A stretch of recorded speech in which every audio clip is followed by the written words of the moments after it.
Oli ku There Is Still Hope channel y'essuubi. Kale tukulamusako yonna gy'osinzira okutulabira bali mu ggwanga Uganda namwe abali Mutalamayanja mwebale nnyo Mukama tukwebaza kubanga oli mulungi bwekitibwa n'amatendo twaliza Omwoyo Mutukuvu ajja afuge okuyita mu Kristo Yesu Mwana wa Katonda omulamu. Amina era amina ddala nyongera naawe okulamusako yeekumira ku There Is Still Hope okola kyamaanyi nnyo kubanga ate otugoberera nawe atulike okola kyamaanyi sharinga no subscribinga muganda wange Mukama akutuwera omukisa mu linnya erya Yesu. Amina. Kale kitu kyaffe kyakubiri nga tugenze ew'omusumba bamitani Senyonga eddala Jackson bale banyo olyerabira sisobola gyerabira. Kale Pastor Jackson Senyonga ndowooza abadde awa obubaka bwe abadde naka interview kakozaawo akuba osumba bennaku kuno banaasumba mwekubidde nnyo ate nammwe mulimba muli ku side emu bagize agambye abalokole temwonona ddembe ne security ebyabaweebwa eddembe ly'okusinza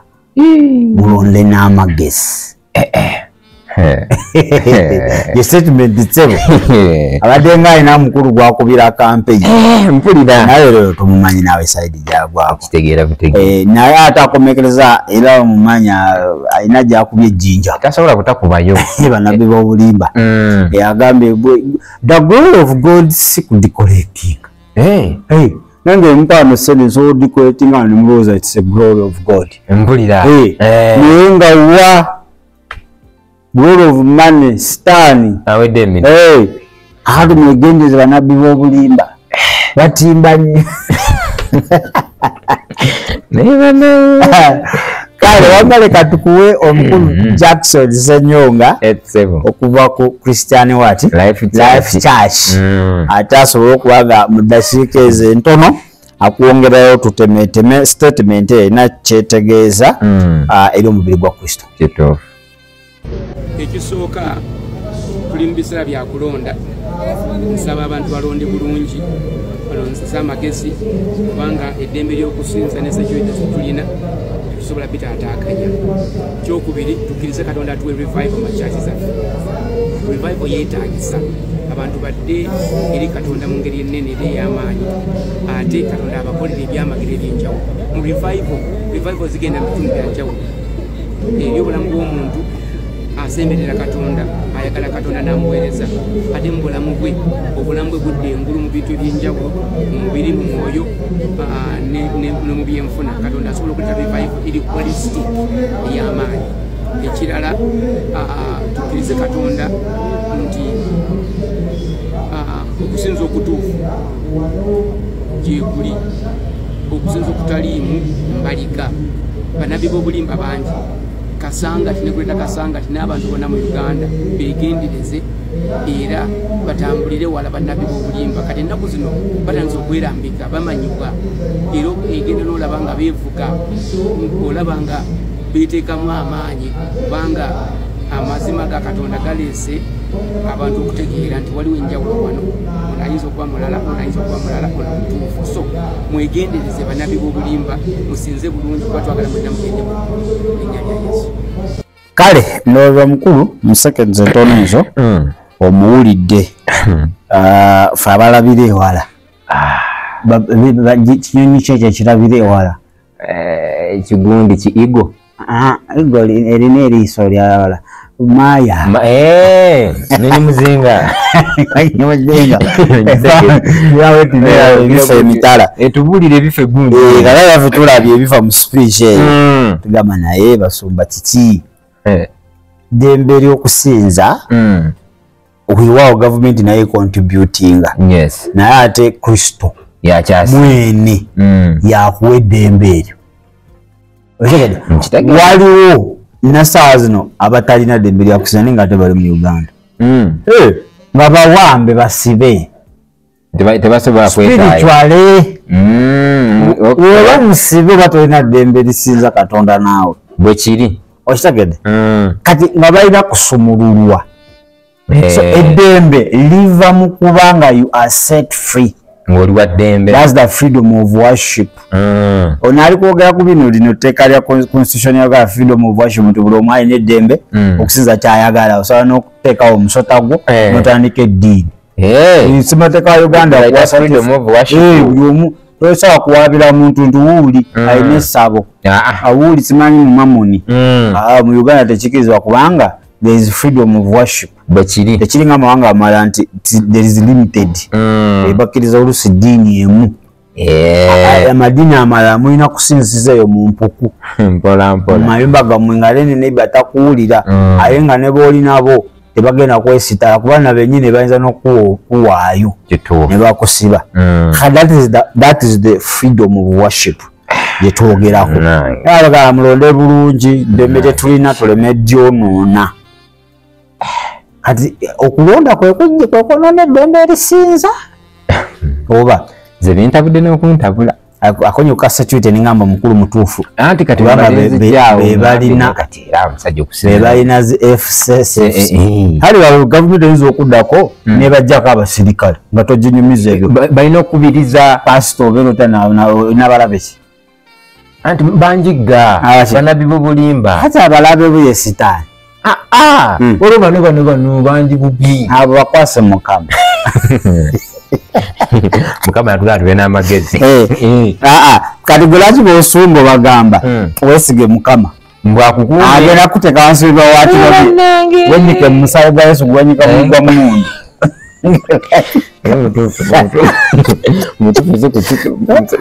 Kyamusajja gaa nti ate gy'okoma okukola mu mwoyo gy'okoma okuba n'abalabe. Kati ffe wetukula abatatwagaliza bangi bagenda bayiga ate balina emundu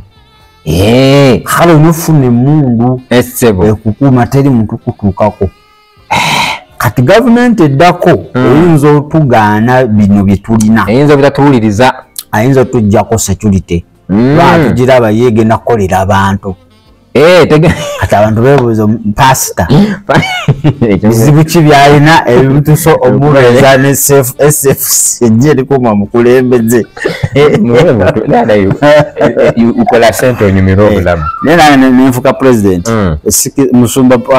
mundu ozagazaaki nedda gulinza mukama waffe abasirikale balina okuddayo mu barracks. Bino ebintu obiraba omanyi eno state gye tulimu ba state assembly gye tulimu bantu bangi batulumba ate engeri gye tutambula ennyo kati anti ono bawangula otanga mukama tomwesiga. Okimanyi nejuzi baali bankubye amasasi. Ani akuwonya? Bano abasirikale bwampa.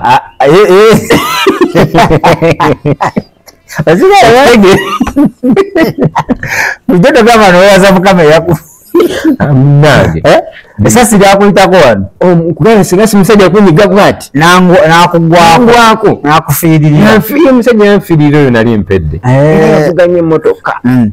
naye toziza mu story eyo kubanga engiriza n'okunyiiza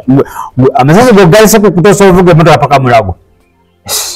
abasumba ba comedian naawe kati gwemanyi kikitegeeza okuba okuwona esasi nga n'omufaali omu otudde olaba emito gyonna gijjudde ki muwa mukama atuwa obuvumu ku connection zolina notasooka kupira poliisi muwa mukama atuwa obuvumu yaga amasooka ovuge paka anti nawulira mundamu ze nenga mu mutwe ntera ikakyalina obulamu kangire omanye okudduka asa obulamu asiika obulamu assa mukono nali sirina kusa kiwuubiro ogweko obusiike paka mulago ninga tetulako bifaananyi pasita ebitya ng'ova kutunga bifaananyi by'omugenzi nga gwekankuule katonda nga yakumanya yagamba siriganya kabikona kutuka nti omusaayi gwa Yesu gwabinaaza kale naye tetubale tusaba abasumba tudde ku njiri yaffe buli muntu tumulekere decision ye naye n'ekintu kye neebuuza ennaku zino lwaki buli musumba avayo nayimirira awoza freedom of worship tulina eddembe ly'okusinza mugaali tataganya kiki ensonga ki ate era aboogera sooka obatunuulire sayidi gye baliko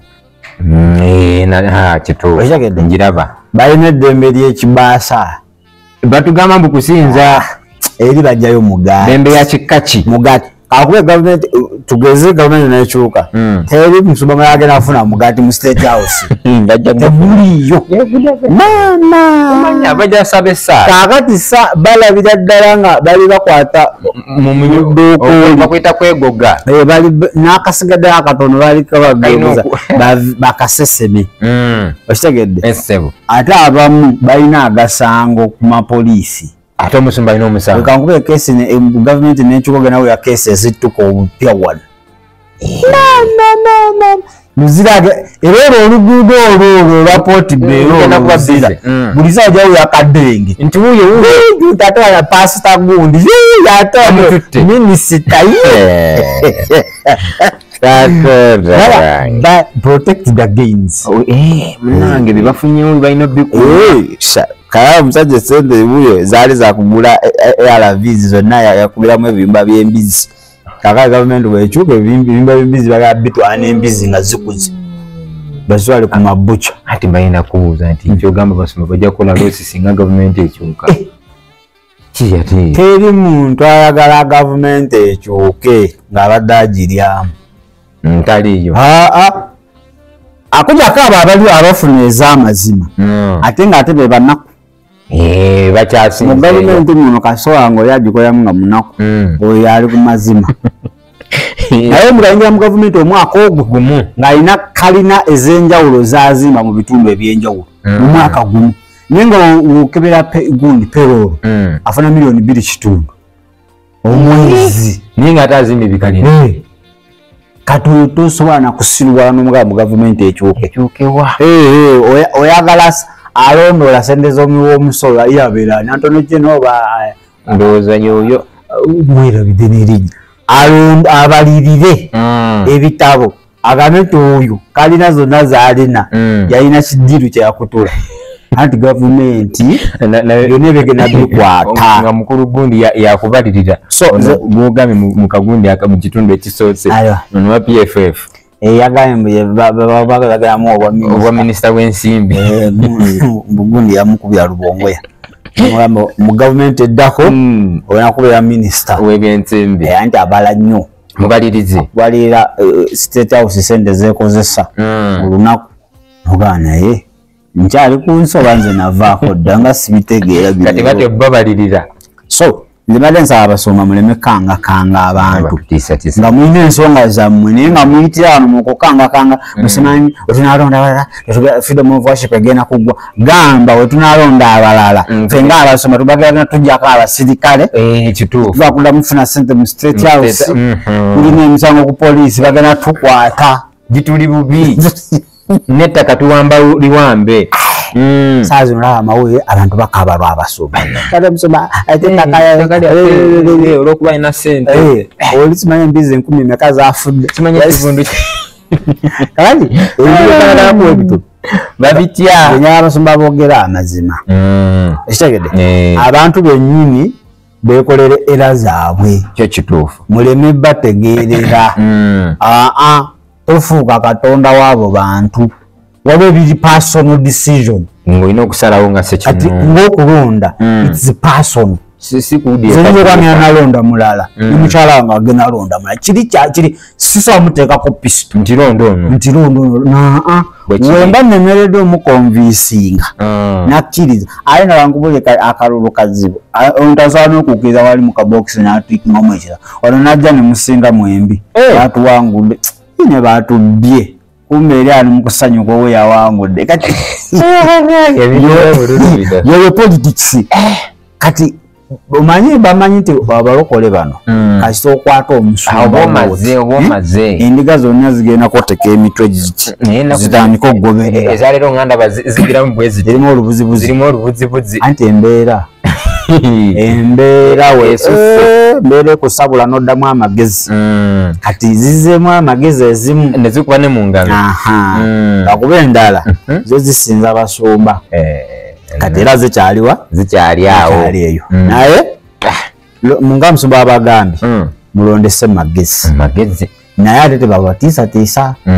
kubanga gavumenti eno yali nga teriiwo okusinza kwakola ki okusinza kwaliwo yes netwalinga tetunabafuna bwetwazi era sitira okusinza kwaliwo nankaga mu ebiri era okusinza kwakola ki kwaliwo gavumenti eno neweevaako okusinza kugenda sigalawo muleme kutugamba nti no gavumenti yetuwagala nti okusinza nammwe anti mbu freedom anti overnight okolanga oyagala nga ate batugaa tubaleekanya oleekanya ebidongo nga oyagala nawuyako ebiseera obagala tukuteekawo se biteeka wali olabyeko ezo kyaki ennene nga bannema bagenzeeyo mulange tebagendayo baza kukwata kanisa era banoonya buno bukyaki obubaawo batuteteganya musondeddemu aka ne babutwaza nekira nti ziri ennene zirina sound proof sound tefuluma nnyo nga ffeeno esigala omwo ate kati fe oyagala neweeri awulira gye anti kati munaye tulina ogira era leruuyo ogikubira ddala etuuka ku luguudo kati mwagala okakasa leruuyo ey'amazima jangu muzine kanisa zeeno ez'ebibaati fe tuzikubira ddala ziz'eŋŋoma aleruuya enoga enfufu nekola eti naye fe aleruuya yeeno erya kikungu kola bukozi bwoti ogira na mukono wooti amaliriza ddi njala kutula ddi lya bukadde 2 anwisa naye eri oze lumu newakatono ekyo ogenda kulya kati n'obwongo wakate buliyo era obule oze wenna egambo oba oweddeyo naye ate eno tulina vip tulina vvvip ne vvip zayingira mu kanisa vvvip bakungu kaguni kabetiguni asaidi awo gold silver byogamba kitufu mu ebidi waliyo timu gold timu silver yes diamond byonna webiri kakati gwe simanyi oba oli kire oba team wood simanyi naye nga mukyaki n'entula yayawuka n'obutebe lwosanga nga bukoze eki bulimu ekikuulu kakati gwa atuula mu plastic bakusange mu golden chair oba olese bizibu asha bajja kutwalira waggulu bagenda kuyita agenti ozze kuloga aba vip we batuula oyoga ne banawe entula wano kibaki bagenda kufulumiza waggulu toleta mitawaana waliwo abakungu baawo anange so eyo musumba ennaku zino abadde awoze munaye ennaku zino mbadde sikyamuwulira abuze omwagalo w'abangi oyo dalingi mukwano gwa kakandi mukwano gwennyo awe shawoza buli omu kyeyakola naye oli yasirika naye ono kyeyakola oli nkoko n'abaana mukwano gwa kayanja era ennaku zino omudumu agwesa saidi zeno kati oli kandi yafuuka kisenge manyi kisenge n'okifuuyira omulere manyi gegamaanyi agoba nabbi b'obulimba bo bazuula wegali silence tebanyega gwomuntu mulekererejja ogamba gakwerereja paka oyatuuka kolaki ate omuntu wakwalirijjako nga toddamu otukesa nga oliye musiru ng'obuukana n'omuntu nga takuddamu ofuuka gwe musiru era bantu bagana naye lwaki oli tamuddamu katugende tulabe era bangi bavanga ku kyaki ya Ssenyonga ne bagende wakakandi balabe byayogera bituufu tebaddanga ate baddanga ba agent ne basooka bamule yatabana ngabisaa agoba mizimu bagenda balamu badda barajjuzza omuganda kyava agamba nti yakwalula eba esiridde so banaye tuyingira December musere na kuzomeza 2 bwekiri so tuba tusigazaayo bbanga tono tube nga tuyingira mu kalulu naye londesa amagezi omusumba wagambye omwoyo wa Mukama akulungamye tokkiriza intimidations tebakutiisa ez'abasumba bwate bishate bino no okusinza kwaliwo era kujja baawo tona nazaalibwa nga n'ensi eno tennabaawo okusinza kwaliwo era kugenda baawo era kulibaawo emirembe n'emirembe teri olaba nti mulembe gwani ono Field Marshal Idi Amin Dada waliwo the conqueror British Empire okitegeera oyo yali muzibu nnyo Friday ya Republic holiday nga fena teri kugira mato salo bageze bakusanga kubongo salo ba imamu ali kwa dis kiboko nazinyoka salo zikusangidde yingira masigidi oboli musawo atali musiramu yingira masigidi yengero obusamwe bwakolamu mu Uganda bwali batono kati mamini ageno vako nga bamu kyabakwatirayo ne balemerayo ewe batyo era still kanisa asigala weri eyo mu kisenge ate yali dukire kanisa yo mu nyumba yasoka mu bikola by'abatume biseera ebyo basaba n'amakomera negeggula bamalayika ne bakka ne bajjayo abasibe ate nga bali mu bwiganyizibwa okwanga bali wakati nga we bakukwatako mutwe bagujjako nyola bakusinza tukuvangawo naye yali yama ate kati egamba mu baddu emirembe ate eringa mugaati eringa bulubandi nafu kitegedde kati wokomperinga kanisa yo ku mulembe gwa mini nene tuve ku bizimbe nti kati wane bizimbe abantu bangi twogera ku spirituality naye gwe towera ne statement z'abakulu bennyini ze bawa obujulizi nabo bakira nti munange mu biseera ebyo twakola bwe tuti n'omuganga ate ennaku zino kino kyabaawo ennaku zino falaawo atuse emigaati